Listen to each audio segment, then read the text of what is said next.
কাঠমিস্ত্রিদের চেনো না? কাঠমিস্ত্রি, তো কাঠমিস্ত্রির অধিকাংশ কি এরা কি পড়ালেখা জানে? তো পড়ালেখা জানে না। তো দেখো না কত সুন্দর সুন্দর ঘর বানাইতেছে। তো এখন এই কাঠমিস্ত্রিরা যে ঘর বানাইতেছে, তারা কি জ্যামিতি জানে? ঘর বানাইতে গেলে তো জ্যামিতিক জ্ঞান লাগে, তাই না?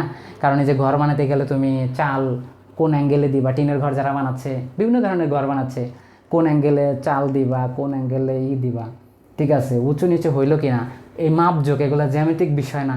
তো এখন কাঠমিস্ত্রি কয়জন সে পড়াশোনা জানে, কয়জনে জ্যামিতি জানে বলো? কিন্তু অনেক কাঠমিস্ত্রি তো দক্ষতার সাথে কত সুন্দর ঘর বানাই ফেলতেছে, তাই না? আসলে সে পড়ালেখা না জানলেও জ্যামিতিক যে জ্ঞান, ঘর বানানোর যে জ্যামিতিক জ্ঞান, এইটা সে সহজভাবে অর্জন করছে এবং এটা তার কাছে কঠিন লাগে নাই। তাহলে একটা অশিক্ষিত কাঠমিস্ত্রির কারে পড়ালেখা জানে না, এই কাঠমিস্ত্রি তো যদি যদি তোমার ঘর বানানোর জ্যামিতিক জ্ঞানটা তার থাকে, তার কাছে এটা সহজ লাগে। তোমরা তো শিক্ষিত, তোমরা তো পড়াশোনা করো, তো তোমাদের কাছে আমি তো জ্যামিতি কঠিন মনে হওয়ার কিছু দেখতেছি না, ঠিক আছে? তো যাই হোক, আমার নিয়মিত ক্লাস এবং ভিডিও পাওয়ার জন্য please like, comment, share, follow and subscribe. আর আজকে এই পর্যন্তই থাকুক, অনেক অনেক কথা বললাম। তোমাদের সকলের জন্য শুভকামনা রইল।